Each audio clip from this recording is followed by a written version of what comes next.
Welcome to the first Do Nothing project, sort of live stream.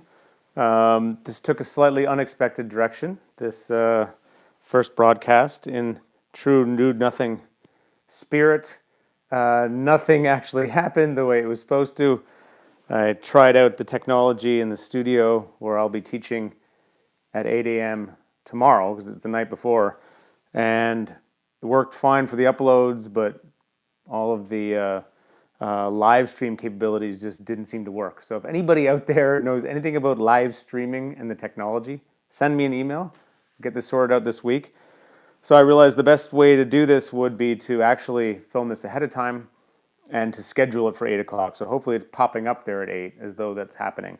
So there's still going to be a bunch of us meditating then. I'll be meditating then with a big group of people in Guelph. So, but for you guys, I'm going to do this thing ahead of time. What's the idea behind the Do Nothing project? I mean, it's obvious.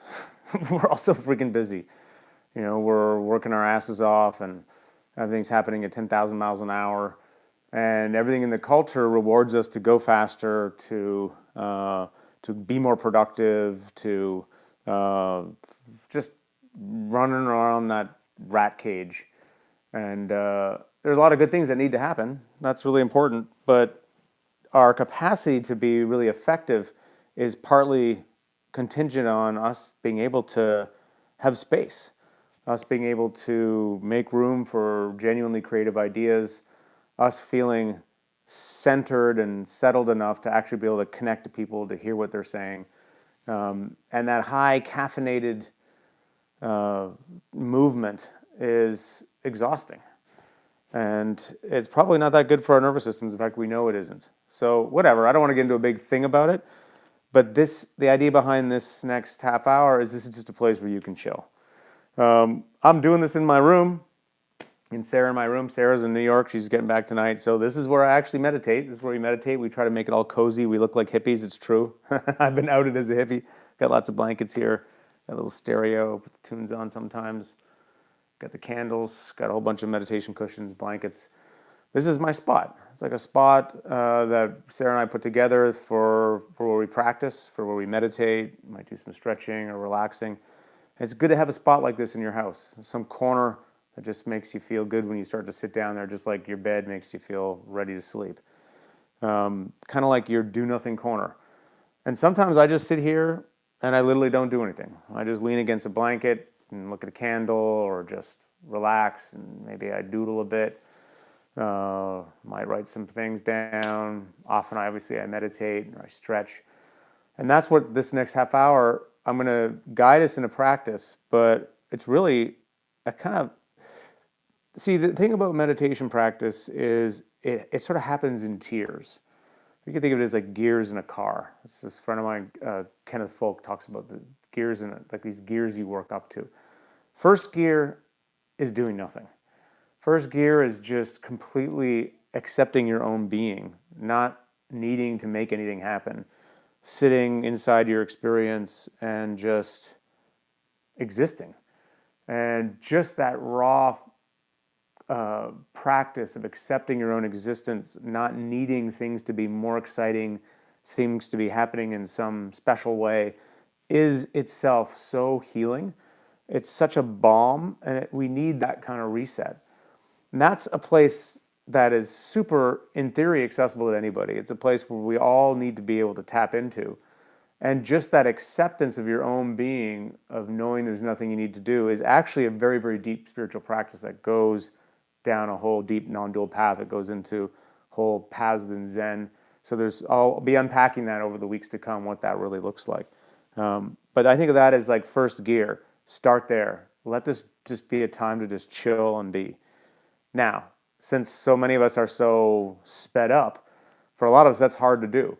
So when it comes to a meditation technique, because it's hard to do, smart teachers have figured out to give you an object, give you something to do, a single, very simple thing to do.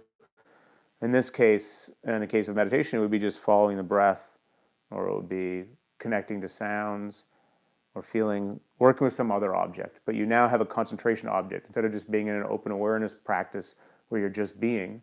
I mean, a true just being practice, you're not even needing to be aware. You're just existing and being cool with that.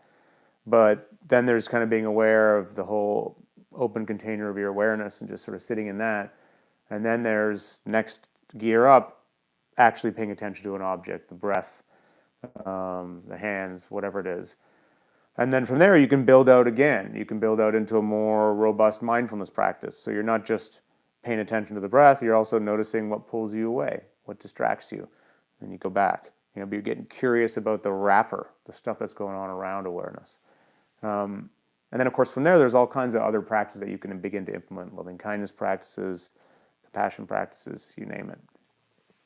So I'm going to guide you through a practice that's going to kind of help you enter into that flow stream. It's going to start really simple with the just being part, and that may be all you need. I'll introduce the opportunity or the option to work with your breath or work with an object if you feel like you need something to help you be a little bit more focused. And then I'll even introduce the option of maybe a light movement while you're doing this if you feel like you got lots of energy and you're antsy. This practice is a deep practice. It's building equanimity, which is sort of the core muscle group of just, it's sort of the skill of allowing yourself to be in your life without fighting with it. It builds up concentration, either spontaneously from just being and letting your concentration just go where it goes, and it might spontaneously get absorbed somewhere, or more deliberately if you're trying to focus on something. Concentration leads to flow states, to being in the zone. It's a wonderful skill that translates into all parts of life. And if we go deep enough, if we put rather the bit of the mindfulness emphasis on it, then it also builds up clarity, being curious about what's happening. And the way I try to lead it is always we're working with basic friendliness, compassion for ourselves, for other people. So let's do this. Let's do a meditation. Thank you guys for joining me. I'm psyched. People emailed in from all over the world. It's hilarious that you're joining now, and hopefully you're all connected somewhere, and at least you're connected in the moment that you will all be practicing at the same time, and I'll be practicing with you.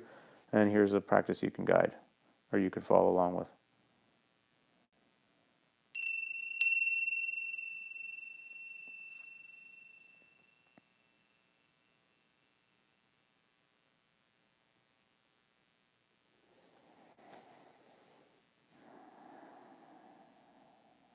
Okay, so you can start by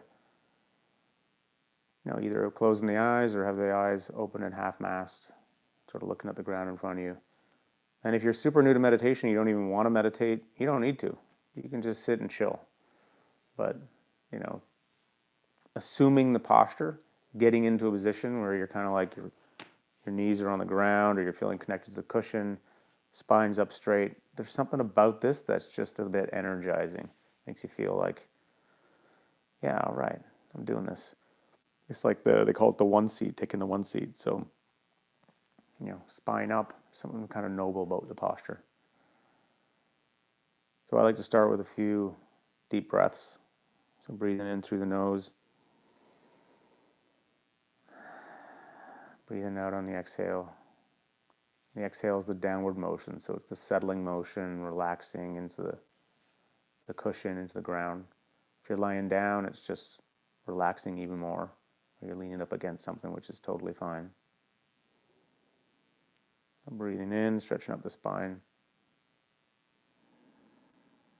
Breathing out, relaxing.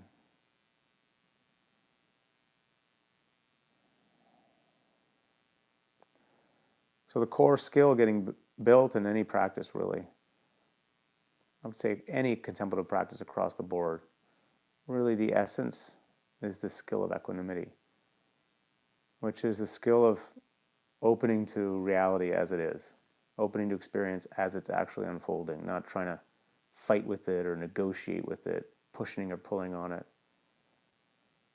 And we can find that right at the beginning when we sit. What it feels like is not being uptight. So notice if you're like tensing or bracing or rigid, can you just soften? Soften your belly, soften your face, let your hands be relaxed at your side. I often find equanimity in relationship to sound. So you can find it in relationship to my voice. Can you just sit in a way that's open, as if my voice is just a sound wave that's rolling right through you? No startle response, no bracing. All the sounds, the ambient sounds, wherever you are in that space, let them just, it's like you're absorbing them. No fighting against it. Similarly, no bracing against thoughts, feelings, body sensations. Just let them all be there.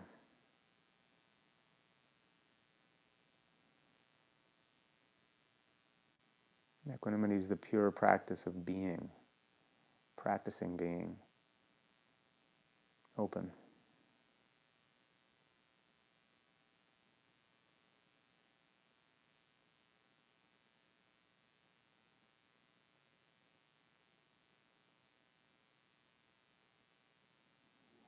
So you can stay here. It's a good place to stay. Just sitting and being, letting it be enough, kind of appreciating the simplicity and the naturalness of it, not needing it to be more than this.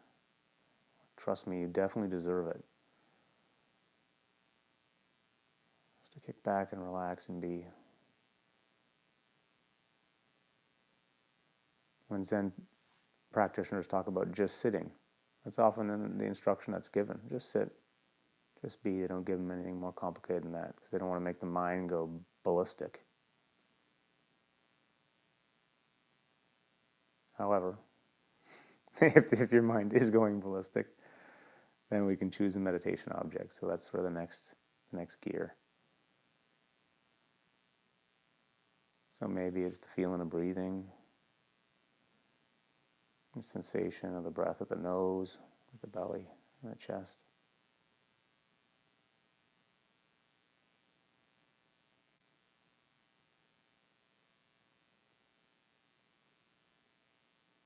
Just appreciating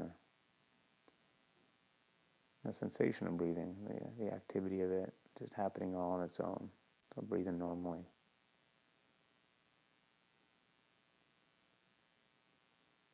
With each exhale, a little bit of more of a letting go, more of a settling.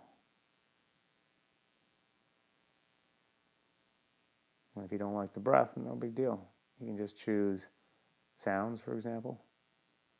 It's a good object, just noticing space around you, the space that sounds move in, or maybe there's a background drone or a fan or a heater. Or you can choose an internal mantra, just repeating. The one that I do sometimes is I am, just repeating I am, or whatever word you want to do, a few words or a phrase. Or you can choose another body sensation, the feeling of the warmth of the hands maybe, or a point in the belly, in the heart.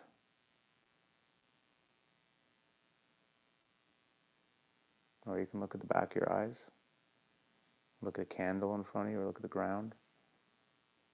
All these they're all ways of building concentration.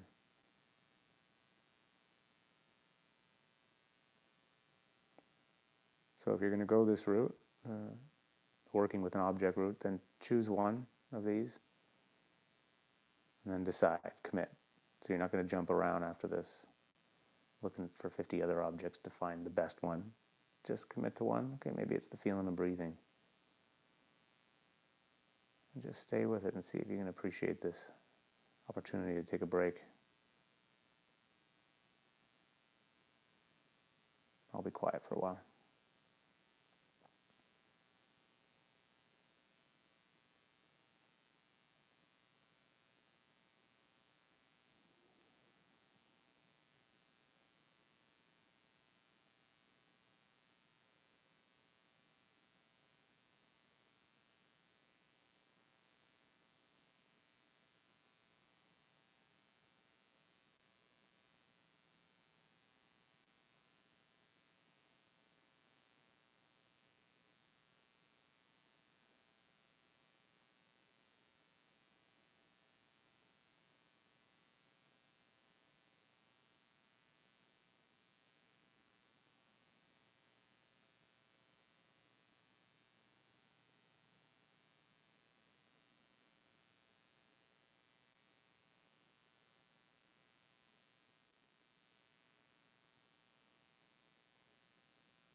good. So just notice if you're trying to make something happen.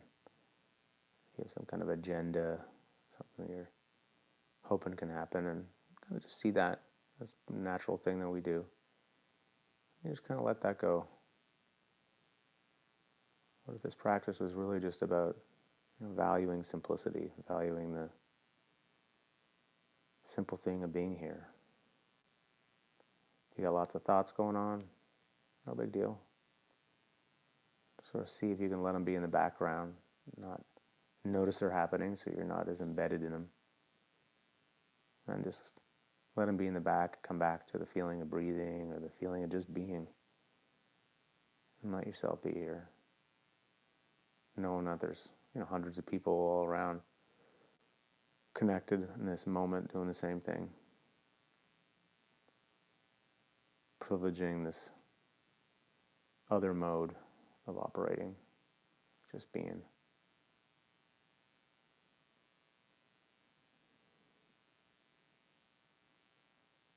And if you're working with a concentration object, one of the ways we get more concentrated is beginning to get curious about the subtler, softest parts of a sensation. So the underside of the breath, or the softest, quietest part of a hum, or blank areas of the body, or areas where you're not quite sure what you're feeling.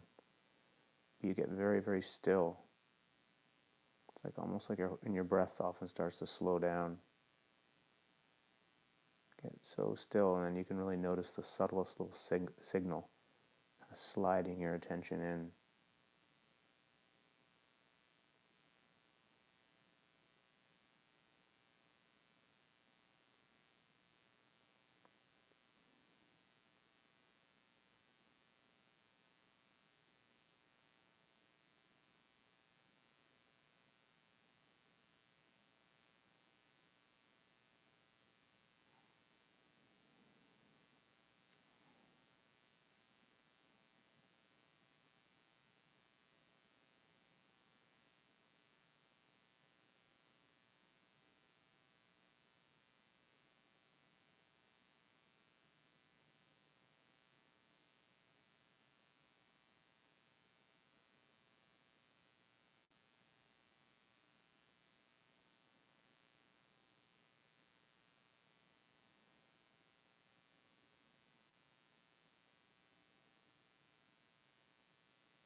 Okay, good. So we're just sitting here doing nothing mostly. Sitting, enjoying, feeling of being a body on your seat or laying down or wherever you are. And maybe you're concentrating over top of that, paying attention to your breath or some words in the head, some other sensation or sounds. You just keep doing that. And for some people, things can start to get pretty restless, start to feel a bit agitated. So there's different ways of working with that. One is just to notice where you feel that and to kind of be curious about that, make that the new object of meditation. Watch it, track it. There's a bit of a bell-shaped curve usually. It might grow in intensity, and then if you stay with it, it can cool out. But another way to do it, to work with it too, is if you really feel like you got lots of energy, it's just to move a bit. Just very slowly go into a bit of a stretching meditation. So it's like you're still meditating, but you're just stretching a little bit or moving the arms, and it's totally legit. I mean, this whole thing is about making this maximally accessible to everybody, finding your own way in. So that's an option too. Just do some long, slow, very slow stretches. Kind of track the sensation of the body as you're moving. That's what you feel like you want to do. Otherwise, sitting still is cool too. And the beauty about getting really, really still is you can get into the quietest, subtlest parts of experience. Just staying with whatever feels right for you.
every exhale, just relaxing a little bit more. Appreciating that little letting go.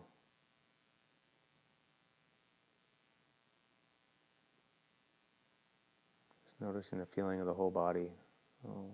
The warmth in the body, sort of this humid upwelling of sensation and feeling. Being breathed in and out.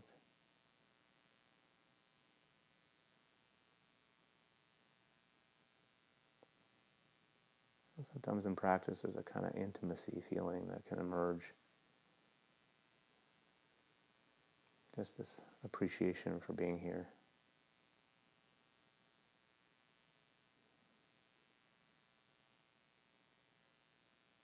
Letting it be simple. Not doing anything.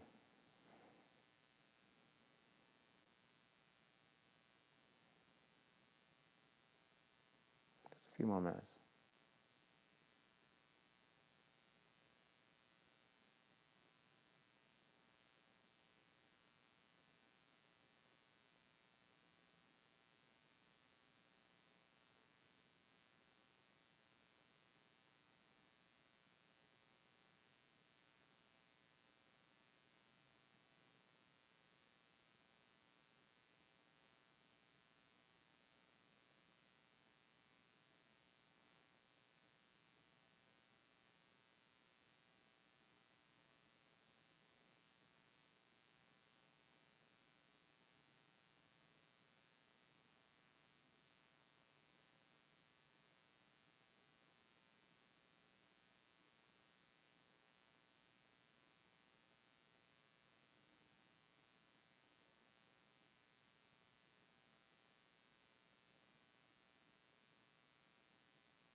Okay, good.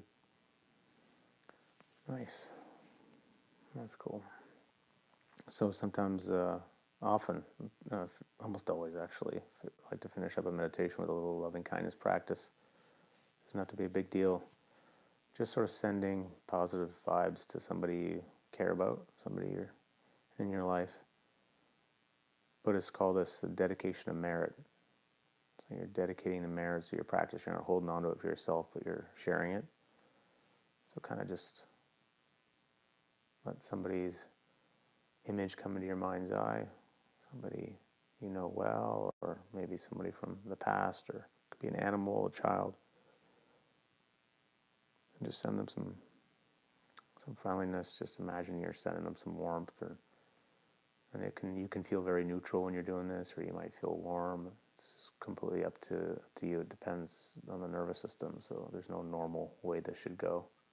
But mostly it's about the intention to wish this person well. You might say, may you be well.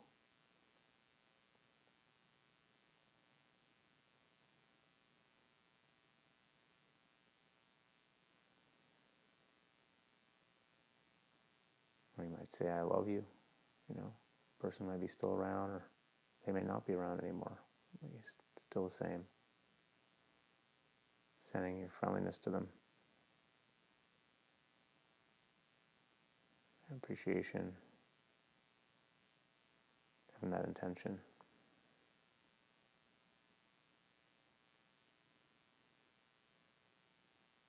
May all of us be well.